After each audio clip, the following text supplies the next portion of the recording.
മൂകം കരോതി വാചാലം പങ്കും ലംഘയത്തെ ഗിരിം യത്കൃപാത്തമഹം വന്ദേ പരമാനന്ദമാധവം. ഇന്ന് നാരായണീയം 21-ാമത്തെ ദശകത്തിൽ 9ഉം 10ഉം ശ്ലോകങ്ങളുടെ അർത്ഥം പറയാം. അർത്ഥം പറയുന്നത് കിഴക്കേപ്പാട്ട് വാര്യത്ത് ഭാരതി. 9ാമത്തെ ശ്ലോകം. ശ്രീനാരദേന സഹ ഭാരതഖണ്ഡമുഖ്യൈസ്ത്വം സാഖ്യയോഗനുതിഭിഃ സമുപാസ്യമാനഃ ആകൽപകാലമിഹ സാധുജനാഭിരക്ഷീ നാരായണോ നരസഖ പരിപാഹി ഭൂമൻ. കിംപുരുഷ വർഷത്തിൽ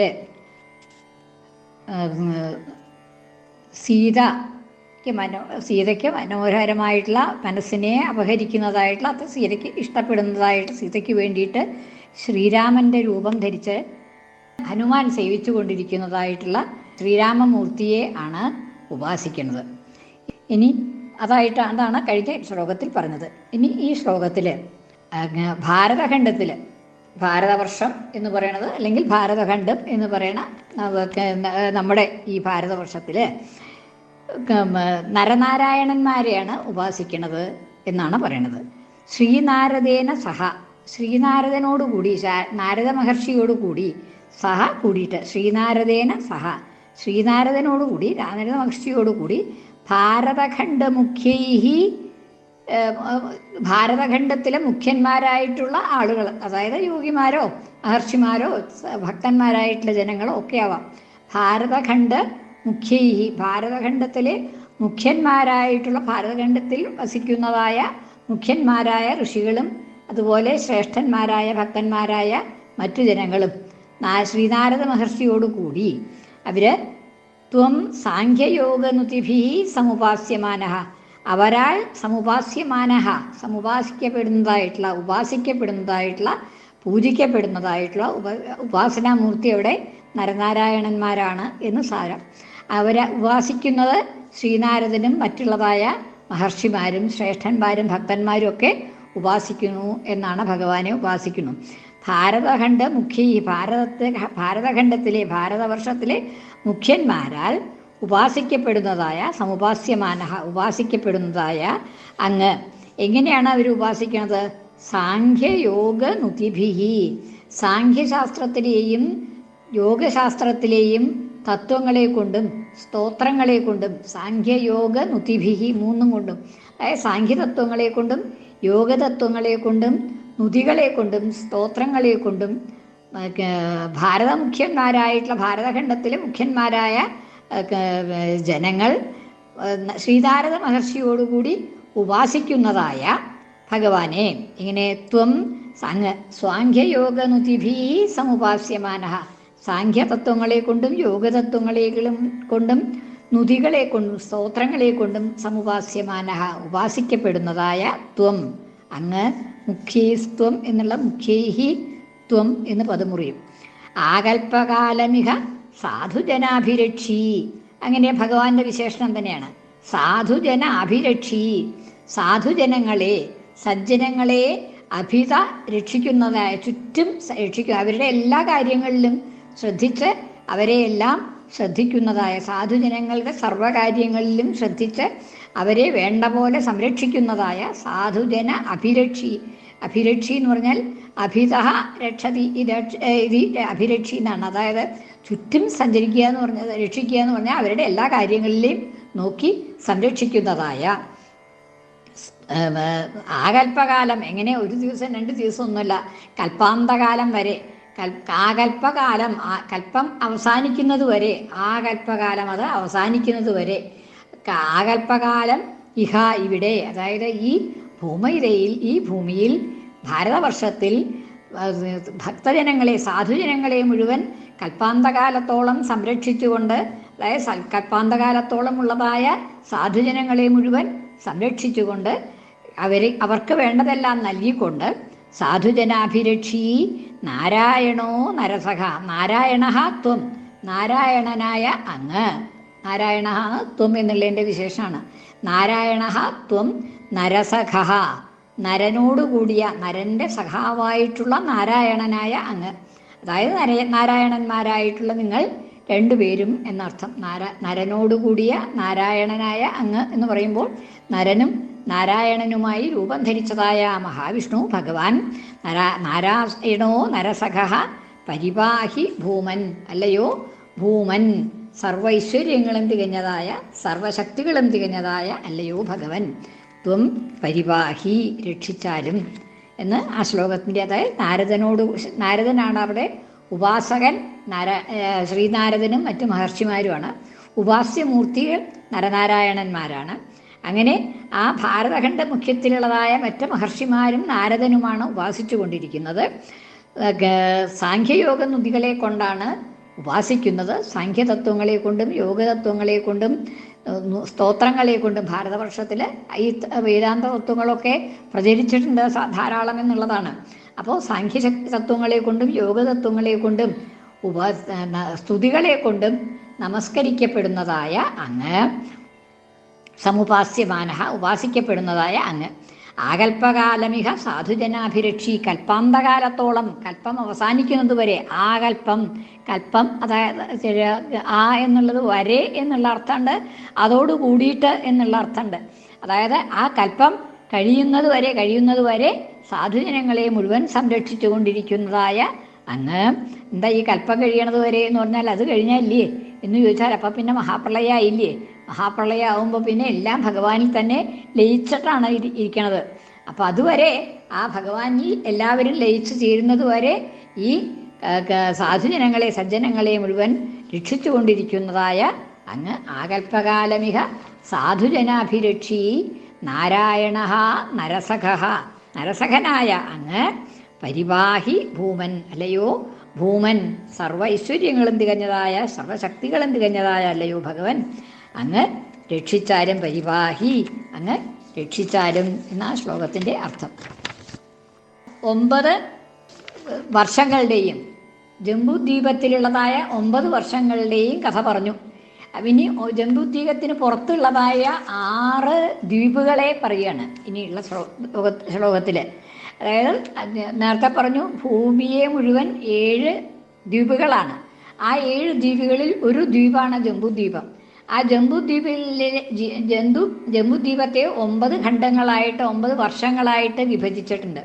ആ 9 വർഷങ്ങളിലും ആരാണ് ഉപാസിക്കപ്പെടുന്നത്, അല്ലെങ്കിൽ ഏത് മൂർത്തിയായിട്ടാണ് ഭഗവാനെ ഉപാസിക്കുന്നത്, അവിടെ ഓരോന്നിലും ഉപാസിക്കുന്നത് ആരാണ് എന്നൊക്കെയാണ് ഈ ശ്ലോകങ്ങളെ കൊണ്ട് 9 ശ്ലോകങ്ങളെ കൊണ്ട് ഓരോന്നിലത്തെയും കഥ പറഞ്ഞു. ഇനി 10ാമത്തെ ശ്ലോകത്തിൽ ബാക്കിയുള്ളതായ ദ്വീപുകളിലെ ഉപാസനാമൂർത്തികളെ ഒന്നിച്ച് പറയുകയാണ്. പ്ലാക്ഷർക്കരൂപമയി ചാത്മല ഇന്ദുരൂപം ദ്വീപേ ഭജന്തി കുശനാമനി വന്യരൂപം ക്രൗഞ്ചെമ്പുരൂപം അഥ വായുമയം ചശാകേ ത്വാം ബ്രഹ്മരൂപമയി പുഷ്കരനാംനി ലോകാഹ ത്വാം അങ്ങയെ ഭജിക്കുന്നു. ജനങ്ങൾ അങ്ങയെ ത്വാം ഭജന്തി, അങ്ങയെ ഭജിക്കുന്നു. എങ്ങനെയാണ് ഓരോന്നിലും എങ്ങനെയാണ് ഭജിക്കണത് എന്ന് പറയാണ്. പ്ലാക്ഷം എന്നുള്ളതായ ദ്വീപിൽ അർക്കരൂപിയായിട്ടുള്ള ഭഗവാനെയാണ് ഭജിക്കുന്നത്. അർക്കരൂപിയായിട്ടുള്ള ആദിത്യൻ, അർക്കൻച ആദിത്യൻ, ആദിത്യരൂപം ധരിച്ചതായ അങ്ങയെ ആദിത്യനായിട്ടാണ് ഭഗവാനെ പ്ലാക്ഷം എന്നുള്ളതായ ദ്വീപിൽ ഭജിക്കുന്നത്. പ്ലാക്ഷയെ അർക്കരൂപം. ഇനി ശാൽമലം ഐ എന്ന സംബോധനയായിട്ടാണ്. ഐ ശാൽമല ഇന്ദുരൂപം, ശാൽമലേ ഇന്ദുരൂപം എന്നാണ്. ശാൽമലേ ഇന്ദുരൂപം എന്നാവുമ്പോൾ അത് പദം മുറിക്കുമ്പോൾ പദം ചേരുക, അങ്ങനെ ശാൽമല ഇന്ദുരൂപം എന്നാണ്. അപ്പം അവിടെ ശാൽമല എന്ന് പറഞ്ഞ് പകുതിയായിട്ട് നിർത്തരുത്. ശാൽമല ഇന്ദുരൂപം എന്ന് ഒന്നിച്ചായാലേ അവിടെ അർത്ഥം ശരിക്കും ബോധം വരുള്ളൂ. അപ്പോൾ ശാൽമലം എന്നു പേരായ ദ്വീപിൽ ഇന്ദുരൂപനായിട്ടുള്ള, ഇന്ദു എന്ന് പറഞ്ഞാൽ ചന്ദ്രൻ, ശശിരൂപനായിട്ടുള്ള ചന്ദ്രരൂപിയായിട്ടുള്ള ഭഗവാനെ ഭജിക്കുന്നു. പ്ലാക്ഷത്തിൽ ആദിത്യൻ ആയിട്ടാണ് ഭജിക്കുന്നത്. ശാൽമലത്തിൽ ചന്ദ്രനായിട്ടാണ്. അപ്പം സൂര്യചന്ദ്രന്മാരായിട്ടാണ് രണ്ട് ദ്വീപുകളിലും ഭജിക്കുന്നത്, ഓരോന്നിലും ഓരോന്നായിട്ട്. പിന്നെ ദ്വീപേ ഭജന്തി കുശനാമനി വന്യരൂപം, കുശനാമനി ദ്വീപേ, കുശം എന്നു പേരായ ദ്വീപിൽ കുശനാമനി, കുശം എന്ന പേരോടുകൂടിയ നാമനി, കുശം എന്ന പേരോടുകൂടിയ ദ്വീപേ വന്യരൂപം ഭജന്തി, വന്യരൂപം ത്വാം ഭജന്തി, വന്യരൂപനായിട്ടുള്ള വന്യയുടെ അഗ്നിയുടെ രൂപത്തിലുള്ളതായ ഭഗവാനെ ആണ് ഭജിക്കുന്നത്. കുശം എന്നുള്ളതായ കുശനാമനി ദ്വീപേ, കുശം എന്ന പേരായ ദ്വീപത്തിൽ വന്യരൂപത്തിലുള്ള അഗ്നിരൂപത്തിലുള്ളതായ ഭഗവാനെ ഭജിക്കുന്നു. ഇനി ക്രൗഞ്ചം എന്ന ദ്വീപിൽ ക്രൗഞ്ചേ അമ്പുരൂപം, ക്രൗഞ്ചേ അമ്പുരൂപം പദം മുറിക്കുമ്പോൾ ക്രൗഞ്ചേ അമ്പുരൂപം, അമ്പുരൂപമായിട്ട് അമ്പു എന്ന് പറഞ്ഞാൽ വെള്ളം ജലരൂപിയായിട്ടുള്ള ഭഗവാനെയാണ് ക്രൗഞ്ചത്തിൽ ഭജിക്കുന്നത്. ക്രൗഞ്ചേ അമ്പുരൂപം അഥ വായുമയം ച ശാഖേ, ശാഖം എന്ന ദ്വീപിൽ ശാഖം എന്ന ദ്വീപിൽ ഒക്കെ സപ്തമിയാണ്. ശാഖ എന്ന ദ്വീപിൽ വായുമയം വായുരൂപത്തിലുള്ളതായ ഭഗവാനെ ഭജിക്കുന്നു. അതായത് വായു ഭഗവാനായിട്ടാണ് ശാഖത്തിൽ ഭജിക്കുന്നത്. ശാഖേ വായുമയം ത്വാം ബ്രഹ്മരൂപമയി പുഷ്കരനാംനി ലോകാഹ, പുഷ്കരനാംനി പുഷ്കരം എന്നു പേരായ ദ്വീപിൽ ബ്രഹ്മരൂപം പരബ്രഹ്മരൂപമായിട്ടുള്ള ഭഗവാനെയാണ് പുഷ്കരം എന്നു പേരായ ദ്വീപത്തിൽ ഭജിക്കുന്നത്. ഇങ്ങനെ ലോകങ്ങൾ ഓരോന്നിലും ഓരോ രൂപത്തിൽ ഭഗവാനെ ഭജിക്കുന്നു. പ്ലാക്ഷത്തിൽ അർക്കരൂപനായിട്ട്, ആദിത്യരൂപനായിട്ട്, ശാൽമലത്തിൽ ഇന്ദുരൂപനായിട്ട്, ചന്ദ്രരൂപനായിട്ട്, കുശം എന്നു പേരായ ദ്വീപിൽ വന്യരൂപനായിട്ടുള്ള അഗ്നിരൂപനായിട്ടുള്ള ഭഗവാനെ ഭജിക്കുന്നു. ക്രൗഞ്ചത്തിൽ അമ്പുരൂപമായിട്ടുള്ള ജലരൂപമായിട്ടുള്ള ഭഗവാനെ ഭജിക്കുന്നു. വായുമയനായിട്ടുള്ള ഭഗവാനെ ശാഖം എന്നുള്ളതായ ദ്വീപത്തിൽ വായുമയനായിട്ടുള്ള വായുരൂപത്തിലുള്ള വായുഭഗവാനായിട്ടാണ് ഭജിക്കണത്. ബ്രഹ്മരൂപമായിട്ടാണ്, പരബ്രഹ്മരൂപമായിട്ട് എവിടെ പുഷ്കരനാംനി പുഷ്കരം എന്നു പേരായ ദ്വീപത്തിൽ ലോകങ്ങൾ ഈ ബ്രഹ്മരൂപമായിട്ടാണ് ഭജിക്കണത് എന്ന് പറഞ്ഞു. അപ്പം ഇങ്ങനെ ഓരോ ദ്വീപത്തിലും ഓരോരോ തരത്തിലാണ് എന്നാണ് ഈ ശ്ലോകം കൊണ്ട് പറഞ്ഞത്.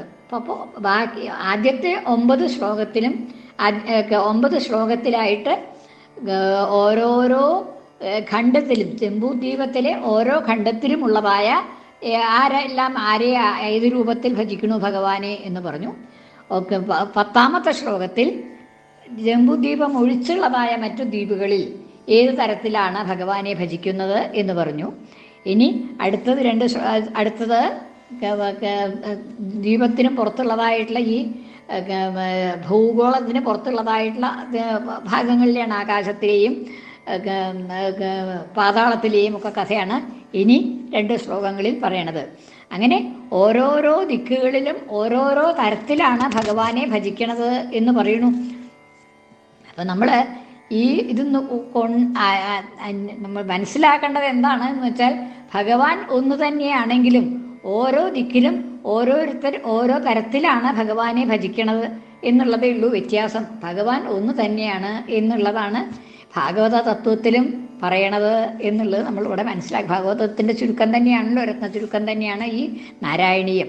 അപ്പോൾ അവിടെ നമ്മുടെ സമ്പ്രദായ പ്രകാരം എല്ലാം വേറെ വേറെ എന്ന് പറയണില്ല. നമ്മുടെ തത്വപ്രകാരം എല്ലാം ഒന്ന് തന്നെയാണ്. ഒരേ ശക്തിയെ ഓരോ തരത്തിൽ നാം ഭജിക്കുന്നു എന്ന് മാത്രമേ ഉള്ളൂ എന്നാണ് ചുരുക്കം ഇതുകൊണ്ട് മനസ്സിലാക്കേണ്ടത്. 2 ശ്ലോകം ഒന്നും കൂടി ചെല്ലാം.